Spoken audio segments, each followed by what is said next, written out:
Hello and welcome to this mini lecture on creativity, divergent/convergent thinking and opportunity spotting. So coming up with ideas, creativity, opportunity spotting, these are the very stuff of the entrepreneur and they are at the very root of the business planning journey. But a lot of what we think and say about creativity tends to treat it as a mystical process, something that is rare and elusive.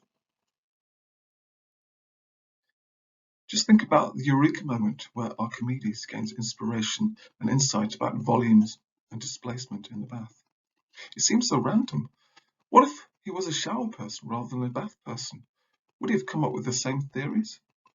Creativity here seems to be so hit and miss and a random process. But we can begin to be more scientific and structured in our thinking about creativity and opportunity spotting.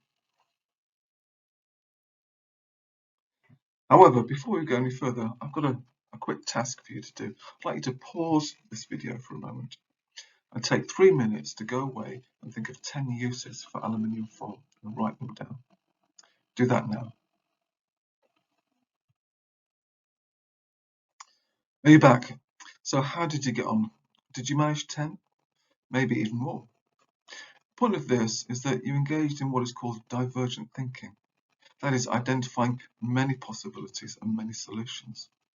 This is opposed to convergent thinking, where there is only one solution and is considered to be a more logical or rational process. To illustrate the difference, the question 3 plus 3 has only one answer, but the question how many ways can you make 6 has many answers and requires a divergent thinking process. Divergent and convergent thinking are thought processes that we can all adopt. However, we often get stuck in a convergent thinking mode because it's practical and it's quick, and these are the criteria that often dominate our working lives. Divergent thinking takes time. There's no right answer, so you never know if you've arrived at it. Things are always inconclusive and open with divergent thinking, and it feels a lot less disciplined and logical. But we do need to give ourselves time to do divergent thinking. There are tools that can enable this discipline. For example, brainstorming is a well-known case. Of course, Scamper is another tool which you've been exploring to enable divergent thinking. And if you think about Scamper, it's a tool to help you think divergently, but it does it in a systematic way by converging on particular criteria and helps to give you focused divergent thinking. So it helps you to think in both modes, divergent and convergent thinking. And indeed, in reality and in practice, we should think about the divergent and convergent thinking modes as connected and as part of a process rather than exclusive. I wanted to explore these ideas further. Take, for example, the Design Council's double diamond model. This is a representation of the process moving from divergent thinking, characterized by, for example, brainstorming, and moving to specifics, focusing on one idea and testing its usefulness. The diamond represents the move from wide, open thinking to narrower, critical thinking. You can see here it begins with discover, for example, exploring the problems or needs of your customers, followed by define, where convergent thinking takes over to focus on one particular problem or need. The second diamond repeats the process, but focusing on exploring and developing potential solutions to the particular customer problem, which in turn focuses on the delivery of one particular solution. Again, moving from divergent thinking to convergent thinking. In practice, the process of moving through these diamonds is not linear, but iterative and circular. It may be that we keep going back to divergent thinking if we get stuck in the system, and the idea that we thought would work proves to be a failure. This kind of thinking and process helps us move out of these different thinking modes, as it can be all too easy to get stuck in divergent thinking, endlessly coming up with new ideas and not committing to any of them.